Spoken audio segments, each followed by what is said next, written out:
नमस्कार मित्रांनो, आजचं जे लेक्चर आहे ना ते शेकडेवारीचं दुसरं लेक्चर आहे आपलं. बघा मित्रांनो, गणिताचं एकदम महत्वाचं प्रकरण म्हणजे शेकडेवारी आणि गुणोत्तर आणि प्रमाण. बरोबर, जे आपल्याला व्यवस्थितरित्या शिकायचंय. त्याच्या आधी आपण काय करू, तुम्हाला पर्सेंटेज चार्ट जो आहे ना त्याची थोडी आपण हे करू, डिस्कस करणार आहोत. बरोबर, ते तुम्हाला कमीत कमी जे पर्सेंटेज चार्ट आहे ना तुम्हाला भरपूर प्रकरणामध्ये कामाला येणार आहे. तर ते तुम्हाला कुठं कुठं काम येणार आहे बघा. तुम्हाला नफा आणि तोटा, चक्रवाढ व्याज झालं, शेकडेवारीमध्ये ते येणारच आहे कामाला. तिथून नाही तर मग असे भरपूर प्रकरण आहे का ते त्या चार्ट वरती अवलंबून आहे. तर बघा आपण हे बघूया. चला बघा बघा चार्ट चार्ट बघू तो आपण चार्ट.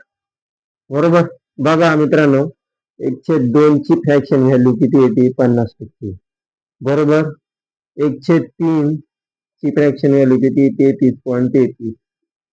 बरोबर, 1/4 म्हणजेच किती? 25%. 1/5 म्हणजेच किती आहे? 20%.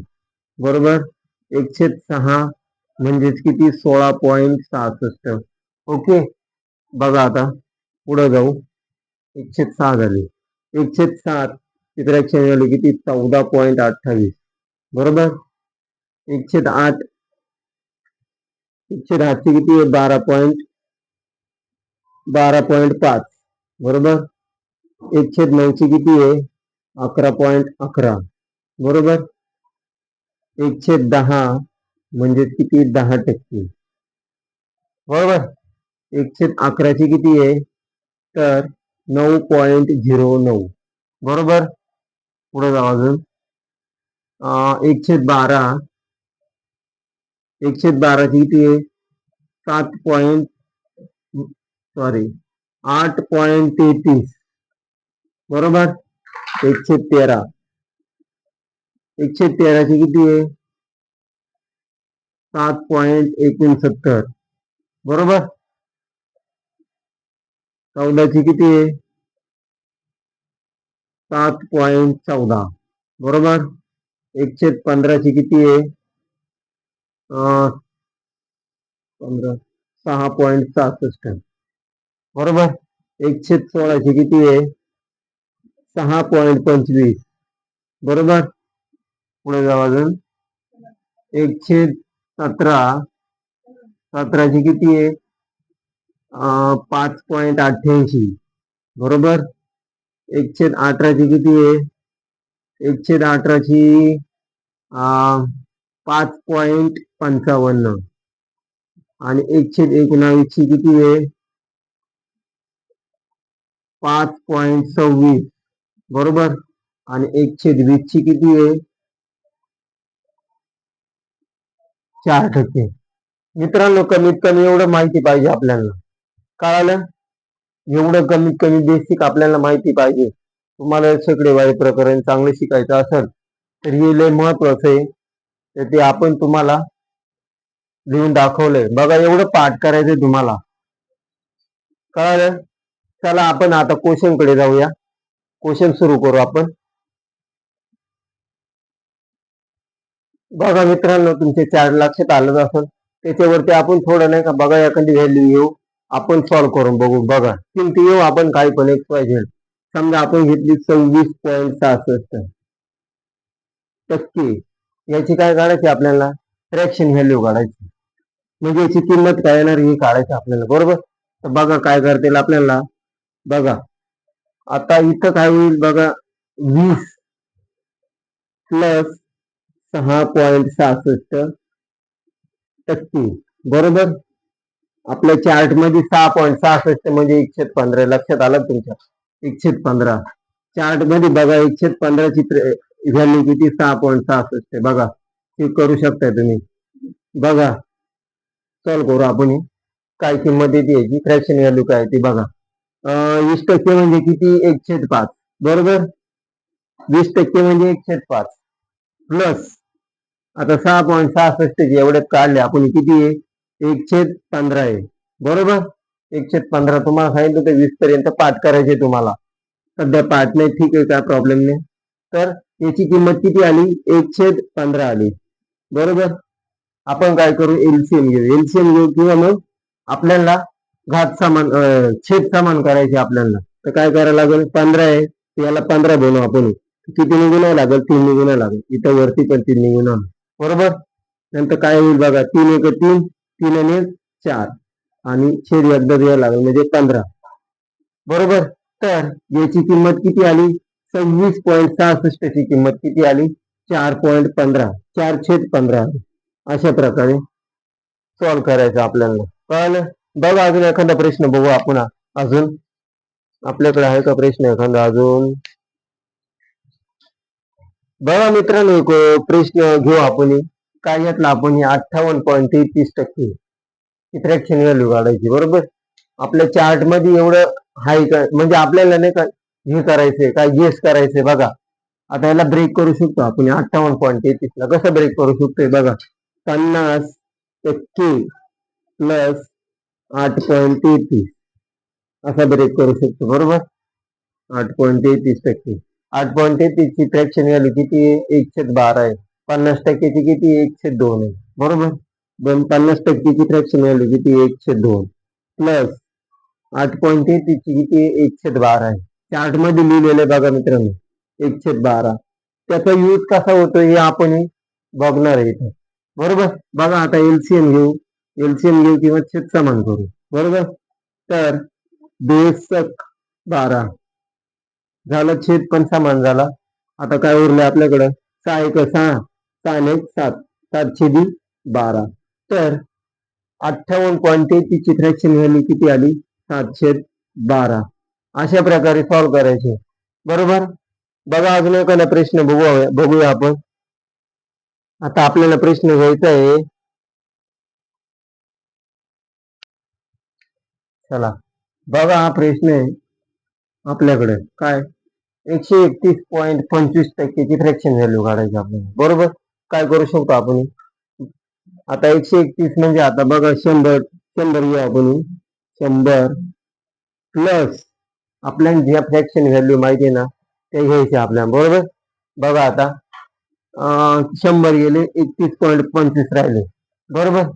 आता याच्यामध्ये परत आपण 25% ची फ्रॅक्शन व्हॅल्यू माहिती आहे ना, तर 25% आपण घेऊ. बरोबर. इथं टक्के. बरोबर. आता 31 मधून जर 25 गेले तर किती राहतील खाली?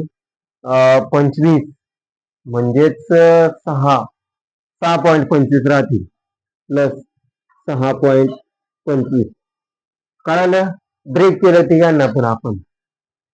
ते चार्ट मध्ये जे आहे ना त्या पद्धतीने आपण याला हे केलं. बघा 100% ची फ्रॅक्शन व्हॅल्यू माहिती आपल्याला, 25% ची आपल्या चार्ट मध्ये लिहिलेली, 6.25 ची लिहिलेली. बघा आता आपण सॉल्व्ह करू. 100% ची फ्रॅक्शन व्हॅल्यू किती आहे? 1 आहे. बरोबर. 100% ची किती आहे? 1 प्लस 25% ची किती आहे? 1/4 आहे. बरोबर. प्लस 6.25 ची किती आहे? 1/16 आहे. बघा चार्ट मध्ये 1/16 असणार. बरोबर. आता आपण काय करू? एलसीएम घेऊ, छेद समान करू. बरोबर. आता इथं काय नाही, तर इथं 1 2 टाका. बरोबर. आता 16 करायचे आपल्याला, तर इथं किती गुणायला लागेल? 4 ने गुणायला लागेल. इथं 4 ने गुणलं. बरोबर. इथं किती ने गुणायला लागेल आपल्याला? इथं 16 ने गुणायला लागेल. इथं 16 ने गुणलं तर वरती पण 16 ने गुणायला लागेल. बरोबर. मग काय होईल आता बघा? 16 जसेच तसे प्लस 1 4 4च राहणार आहे आणि प्लस हा 1. छेदामध्ये किती? 4 चौक 16. बघा 16 आणि 4 20 आणि 1 21. 21 छेदामधले 16. बरोबर. तर 131.25 ची फ्रॅक्शन व्हॅल्यू किती आली? 21/16. अशा पद्धतीने मित्रांनो आपल्याला सॉल्व्ह करायचे. चला तुमच्या लक्षात आलंच असेल कसं करायचे. चला आता आपण नाही का उदाहरणाला सुरुवात करू. उदाहरण कसे सॉल्व्ह करायचे तर आपण हे करू, सुरू करू. आता चला चला सुरू करू आपण उदाहरण. चला मित्रांनो उदाहरणाला सुरू करू आपण. बघा त्या टक्केवारीच्या आपल्याला फ्रॅक्शन व्हॅल्यूची पुढं काम येणार आहे, याच्यामध्ये काम येणार आहे. बघा तुम्हाला जर 10% जर दिला असता, 10%, 20%, तर आपण आपल्याला इझी गेलं असतं. पण तुम्हाला जर असा जर टक्केवारी, अशी जर टक्केवारी भेटली, अशी टक्केवारी भेटली, तर काय करायचं? त्यासाठी तुम्हाला तो चार्ट पाठ करणं गरजेचं आहे. बरोबर. बघा आपण सॉल्व्ह करू. बघा एका संख्येत सुरुवातीला 12%ची वाढ झाली, नंतर पुन्हा 33.103% कमी झाली, तर त्या संख्येत एकूण किती वाढ झाली? असा प्रश्न मित्रांनो. सिंपल आहे, अवघड काय नाही. चला सॉल्व्ह करू.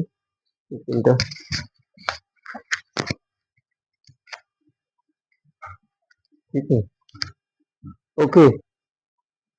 बघा प्रश्न काय आहे? एका संख्येत सुरुवातीला 12.5%ची वाढ झाली, नंतर पुन्हा 33.103%ची वाढ झाली, कमी झाली, तर त्या संख्येत एकूण किती वाढ झाली? असा प्रश्न. बघा सॉल्व्ह करू आपण. आता 12.102%ची फ्रॅक्शन व्हॅल्यू किती आहे? तर 1/8 आहे. बरोबर. कशी सॉल्व्ह करून दाखवतो चला. कशी? बघा 12.1/2. बरोबर. काय करतो? Cross multiply.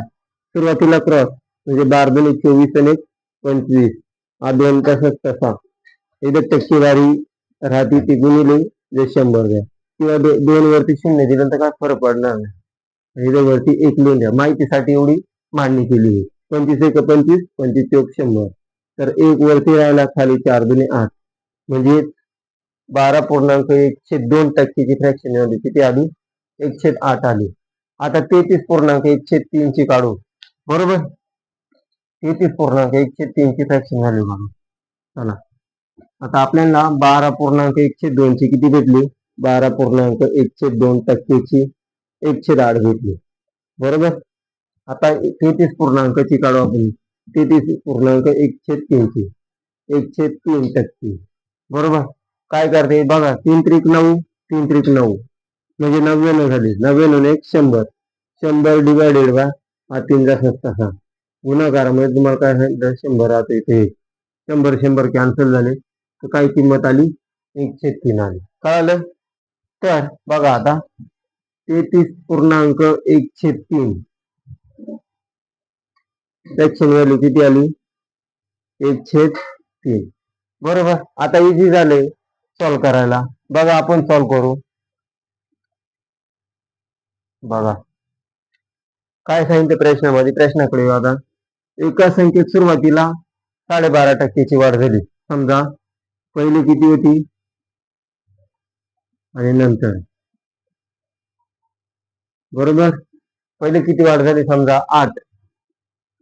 8 वरती 1 वाढलाय ना. 8 वरती 1 वाढला. वाढ झाली म्हणजे 1 वाढवा लागेल, म्हणजे 9 होणार आहे. बरोबर. नंतर दुसऱ्या ह्याच्यात काय सांगितलं आपल्याला? कमी झाली, म्हणजे 3 तर राहणार आहे सुरुवातीला, नंतर 1 कमी झालाय. बरोबर.